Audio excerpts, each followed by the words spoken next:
Hello, Jennifer. Hello, Philippe. All right, so you've got a provocative subject today. We've talked about this morning.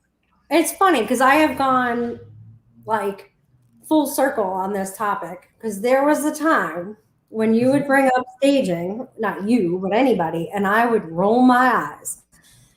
And now it's And now it's really come to a place, and the market, I think, in the last 5 years at least, has been like, it either has to be immaculate and totally staged, right? And I'm not talking about this very current market.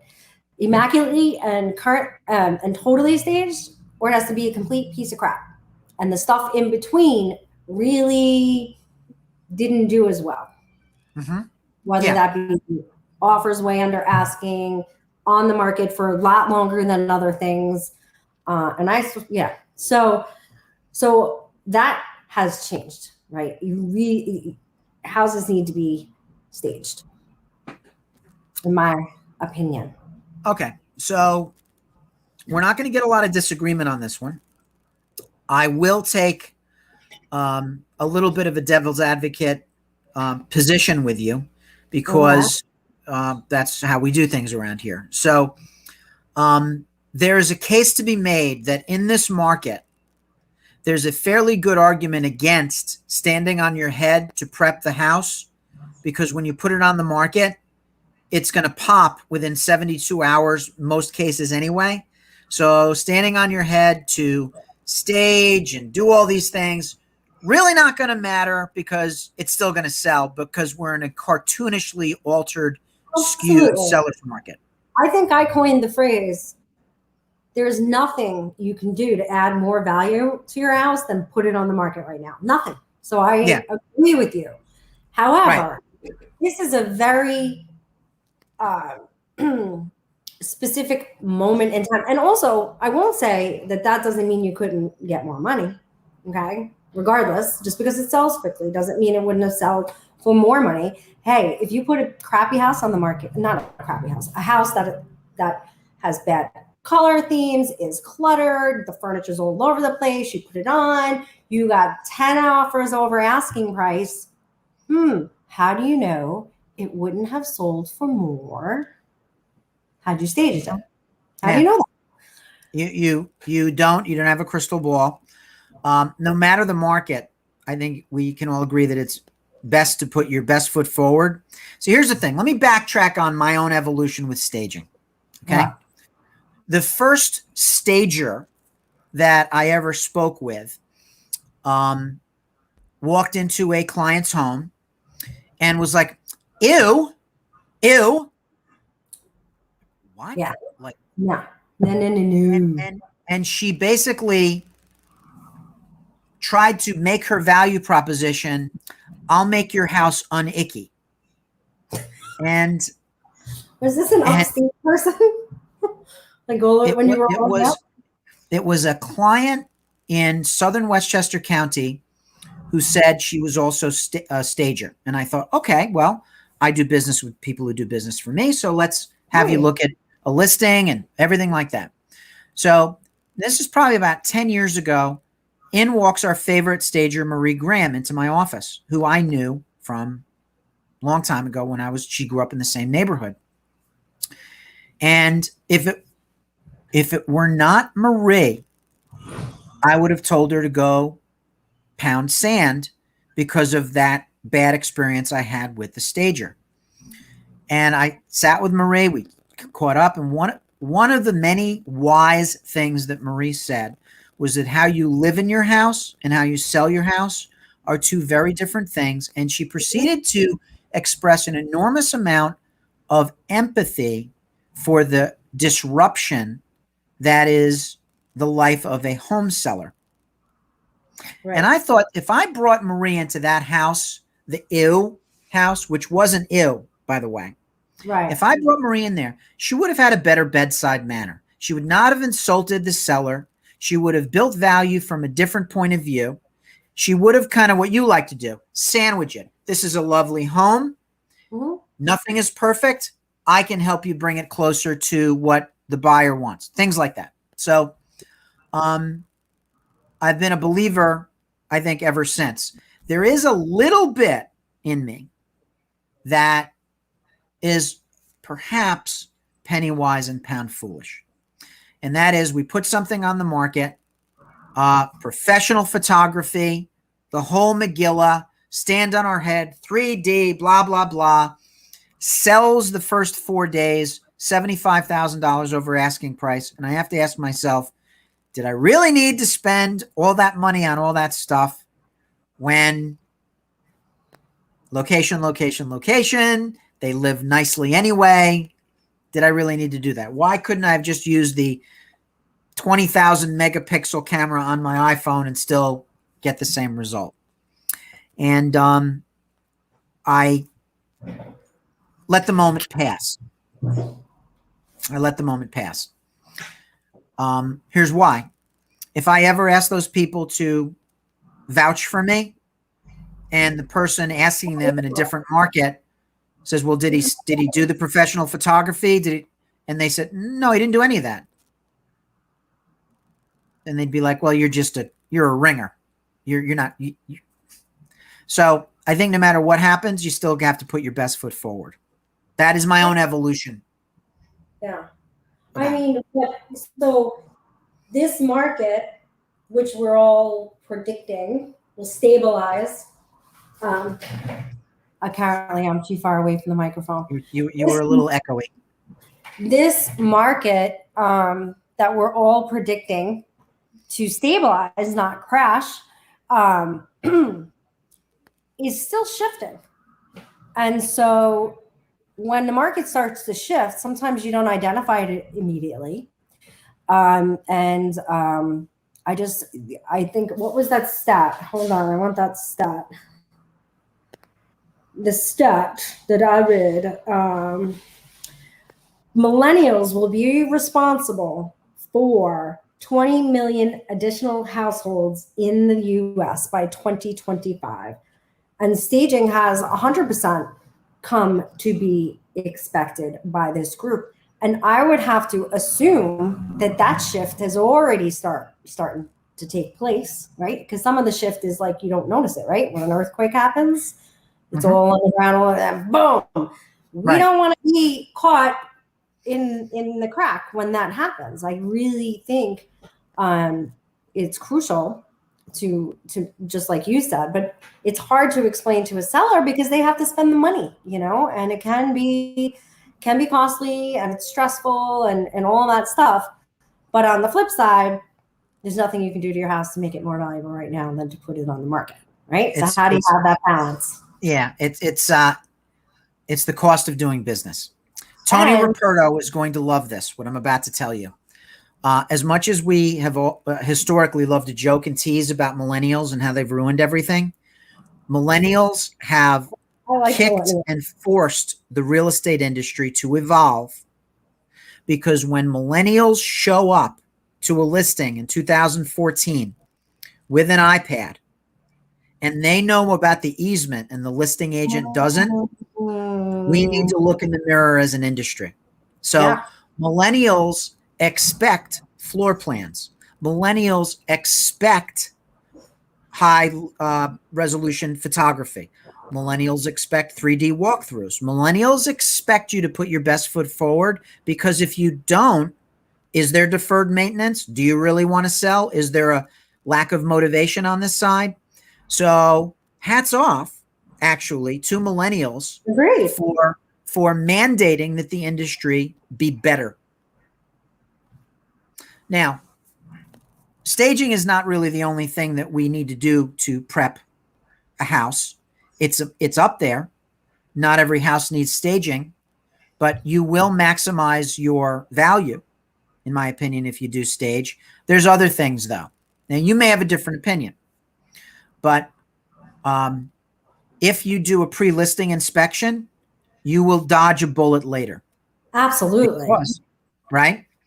Because while it is not as typically thorough as a home inspection that the buyer will get after an accepted offer, it will help us circumvent some of these like emotional triggers that might kill a deal. Mm-hmm. So here's your millennial buyer. They show up to the house. They hear the word asbestos, which we could have discovered earlier, and they freak. Yeah. And, Mold. rightly so. Mold, which is most of it, 98% of it is BS mold, but and these Black are mold. the things too. With the way that the market is structured in our area, and how I feel, everything is really set up to benefit the buyers. Okay. So what happens is the buyers are like, oh yeah, I won this bidding war. I'll go 5,000 over your highest offer. Then they do their inspection. Then they see mold. And then also, if it is a house that has not been staged and has bad colors and dirt and, bad furniture all over, it also gives an illusion to both buyer and inspector that this isn't a house that has been maintained. So they already go into the inspection with certain mindset and expectations.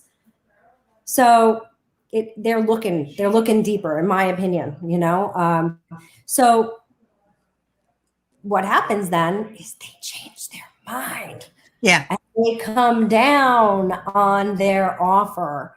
Yeah. They want compensation. They want the owner to do something which is going to cost them money, either give them a credit to remediate or to remediate it themselves. Yeah, but whatever. I've even seen things that weren't necessarily discovered by the inspector, but brought up after the inspection, because of like what I'm saying. Well, now I got a house that's not that pretty and it has issues. So all of a sudden the things that they think aren't that pretty are a big a deal. And this is common. This is even in this hot market, I've seen lists come back. So, and then also this hot market is right now, there's some on the higher end, right? We have some crazy activity up to like $1.5 million too. Obviously on the higher end or the areas where the market is not, absolutely staging is a must. But I literally can't believe I'm sitting here saying this. This is like compared to 10 years ago, Jen, staging. Like, who's got time for that? Come on, let's just go. Let's get it on the market. We've as the industry matures and as the population matures and as technology gets democratized, more and more things are within reach, and the consumer is going to want those things. The seller is going to want top dollar for their property, which is going to require them to put their best foot forward. And the buyers expect a professional presentation. The buyers expect no car in the driveway when you take the photos. They think about some of the new things. Drone photography. Did we do that even 3 years ago? But now we show you where the house sits in the neighborhood. They expect HGTV video. So what's the proximity to the highway? What's the proximity to the house next door? What's the proximity to the woods, the lake? Okay. So drone photography. They want floor plans. They want floor plans.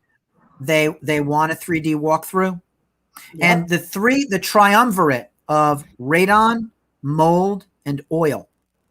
Now, when we were kids, it was lead paint. Everybody was worried about lead paint. We've learned that there's a piece of paper, a disclosure you sign.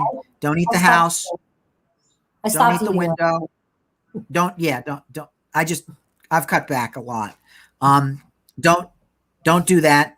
Now the problem is, you got to watch kids. People didn't know difficult things. Lead poisoning is insidious. So, but it is not the emotional hot button that radon, asbestos, and oil, buried oil tank, are. Oil contamination, mold, asbestos, and radon. Yeah. Those are the big things. Oil, I just knocked oil out of the leaderboard.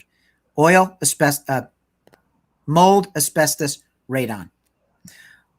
Mold is less expensive to remediate than it used to be. There are better solutions now. Radon is, depending on the size of the house, anything from a $1,200 to $1,500 fix. Okay. Asbestos, that's expensive. That's an expensive thing. But we're talking about older housing stock. We're talking about, many cases, pre-war homes, 50, 60, 70-year-old homes, Right. 100-year-old homes. So, yeah, putting the best foot forward also includes environmental matters and getting a home inspection ahead of time if you're smart. If you're smart.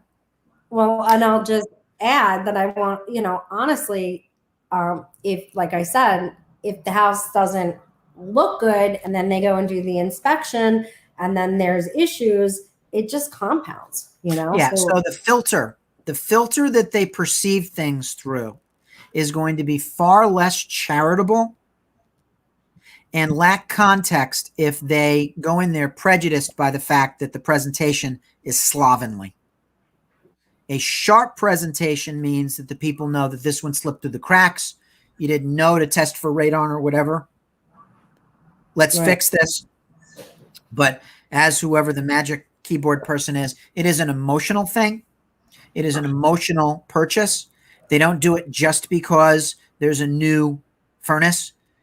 People buy the sizzle, not the steak. We sell lifestyle, not three-dimensional cubes, right? That people live inside of with climate control. We are selling lifestyle. And one of the things that emotionally appeals to them is a professional, best foot forward presentation. Exactly. Right? And then they want it so much. They want it more. And they're not a skeptic. They're like, okay, this we can fix. Just give us $2,000 to fix this, or give us 6% higher. Not bad. No. And then the other thing is sometimes you just have to focus on those areas, so you got a house that, it needs a lot. So focus on the areas that are very important and trendy right now. Another great thing that millennials have brought us is the demand for amenities. I mean, this group, they want their amenities. So you got a den / whatever that can't be called a bedroom, convert that crap right over to a home office. Nothing is hotter right now than a really great home office. So you get this home office stage, you get the you have a workable kitchen, get the kitchen as great as you can. So at least there's a workshop, make sure that you got the workshop included and you got that. So at least those rooms that, okay, at least I have this, But yeah, that's another thing millennials have brought us. They want their amenities. But just the thought that came up, one of the things that I train our agents is in their buyer consultation, not the day before the inspection. In the buyer consultation, you really need to be going over the expectations for the inspection. The purpose of an inspection, unless it is brand new home, is for a buyer to be educated on the upcoming and the amount of maintenance that a property will take. It is not a renegotiating tool. It should be limited to major structural, major electrical, major plumbing, major roof, things of that nature. Yeah. You go see a house. Matters. If you go see a house that was built in 2000, now look, it would be a wise idea to change a hot water heater if it's 11 years old. Honestly, or 21 years old. Yeah. Oh, sorry, I can't do math. Know that already. But I meant to be if it was 11. So what would that be? 11. So 2011, a house was built in 2011. You should expect that it's going to need a new water heater. And 11-year-old house, there's a time frame. Now, it would be wise, but if the house is priced accordingly and it looks amazing, you can't expect that the seller who's selling is going to, something's due to be maintained in 2 years, or could possibly go in 2 years. Go buy a new house. This isn't the house. This is not a brand new house. This is resale. They have not flipped the house and made everything new. And so if we don't set those expectations with the buyers long before, they have all that time to listen to everybody, like the mother-in-law, who Phil likes to dress up like, saying, well, well, the deck is going to need to be redone, and this and that. And, so it's also the responsibility is also on the buyer's agent in educating the buyers in what this is about. Buyers should watch more HGTV. I swear it's only sellers. All right. So, too, but they're not seeing the inspection part. Well, of course they're not, because it's not sexy. But the inspection is in my opinion, in many ways, a to-do list for the new homeowner. Yeah. And it is not a vehicle by which we return the house to its original, virginal, up to 2021 code form because the buyer insists on it, that they walk into, no problems. All right. Every house is going to have a timetable of things that it needs. Now, I want to go back to one thing. All right. You said that the home office we're really bullish on home offices, right? Home offices are going up in esteem and value because of more people working out of the home. What does that come at the expense of? What has lost value? What is seeing its stock go down as an amenity? Located right next to the highway? Okay, well, maybe so. The guest room. Oh, yeah. Now it's the same room. It's the same room. But how many people are like, office? We need a guest room. Or no one's like, I don't want any guests. Yeah, exactly. Ooh. No one's like, we need a guest room anymore. I don't hear people talk about guest rooms anymore. A media room? Absolutely. A home office? Virtually indispensable. I'm in my home office, by the way. You usually see me in my dining room. There's usually an area you can put a home office in almost every house. We created, we're in an 1,100 square foot ranch right now with no basement. I have a tenant in the basement. 1,100 square foot ranch. And we managed, now we have 3 bedrooms, but Julie and I made 1 bedroom into a dressing room. We have our vanities and all of our clothes. We have Zendaya's crib, which we keep clothes in. Anyway, but we managed to make 2 home offices out of our house, and they're great, so you can do a home office wherever you can. And this is something, guess who can help you with? A stager. I honestly have a lot of brought the whole thing back full circle. Yes, you have to. I have a lot of staging experience just from doing everything I've done with Marie Graham. She has been the major stager that I have worked with. And and then, you get listings where, I can handle this, So I would never have been able to make these 2 home offices if I did not have all of that exposure to staging. And it has a great flow and it's not interrupting. And it's like, super important, because I guarantee you that one little thing did put more value in that house, regardless of the hot market. Yeah. So it's No, we don't want to be penny wise and pound foolish. You want to put your best foot forward, whether it sells in 72 hours or 72 days. And remember who professional photographer. The largest amount of buyers are. It may not be at this moment, but it's going to be. Millennials have finally grown up. They're out of their parents' basements. And finally. And I didn't say that. No, and so that's really who we're catering to. So maybe HGTV TV is really so popular because of the millennials watching it, not that it influenced the millennials. A guest room is an Uber home. I would say that the home office is an Uber home. I think the guest room is becoming like a buggy whip. Frankly, I don't know that we're going to have many guests. Nameless keyboard person. Who does that anyway? Oh, some guy. Some guy. It's Lopo listening to us and putting. By the way, I just want to give a shout out. Anybody who wants to give me swag, I will wear. So I want to shout out to my buddy Anthony. Well, for my new swag. We didn't just get swag. I mean, he's made a major contribution to the brand. Oh yeah. He just turned 40. He disgusts me. He doesn't have an ounce of fat on him. He's 40 years old. He's crushing it. He commented on my working out, and I purposely put like not a flattering pic. Is that right? And he says something, and I'm like, yeah, all right, Slim Shady. I don't even want to do it. He's like, I work out because I get grouchy if I don't. I said, yes, said every skinny person ever. I don't want to hear it. Well, I mean, he gets up early. I think he just needs to do that. I'm kidding. No, we all do. I don't have that gene. I don't have that chromosome. Yeah, I have that gene, but because I don't have that Slim Shady gene, it doesn't matter. No, I'm up at 4:30. I work out every day. I don't have 8% body his fat. metabolism. But Yeah. John Chadwick has 8% body fat, but he busts his butt. Anthony probably has 10 and probably does the elliptical for half an hour. Not fair. Not fair. It just isn't. All right. So we like staging.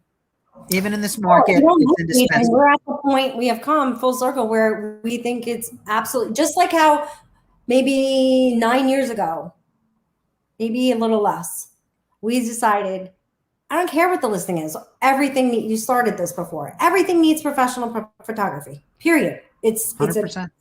You can't go below it. It's a threshold that we can never go under. Now it's everything else, but only if a house is clutter free. Can you do a 3D tour? And blah blah blah. But those have become the standard now too. And I would absolutely let's resolve this conversation by agreeing it has become pretty much necessary in almost every property. Whether you have to go out and hire a great stager and spend a little money, or you have an agent who's got that experience and will help, and we have tons of them. But certain houses definitely need someone who is only trained in staging. Yes. We decided we do love staging. We do. I'm like, that's the verdict. Pontius Pilate gave it a thumbs up. Caesar, whoever beyond thumbs up. We have said that it's pretty much mandatory at this point. Yeah. That because who else is gonna tell you that you need the color Westchester tan in your life? I'll never forget that color. I can't tell you. Is that beige? It's a beige that's almost a yellow, that's almost a white, that simulates sunshine, but not bright like a yellow. So instead of, it takes a basement and makes a basement feels like it has a window in it somewhere. Not like bright yellow kind of thing. It's very muted, but it illuminates, and it really takes this. So you're telling me that paneling is no longer a thing for a basement? No. Where is it? Do you have part paneling still? Where is it?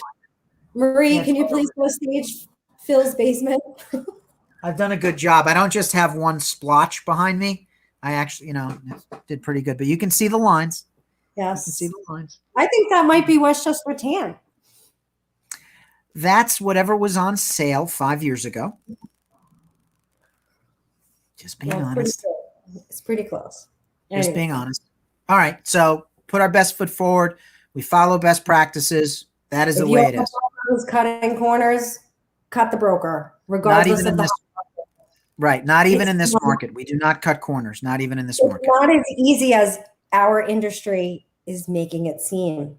It's just not. There's still work to be done to get that kind of money and to make sure you're getting the kind of money you should be getting and keeping your deal together. I never thought that I would say that I honestly think staging could help keep a deal together. We grow. We evolve. Color. That's right, Marie. That's the office color of the Pelham. I painted my whole, Rochester tan. But so is it in Mayapack, is it Putnam tan? No, we tried to be Westchester-y in Putnam, Yeah. I painted my whole place Westchester tan. It's great. It's a good color.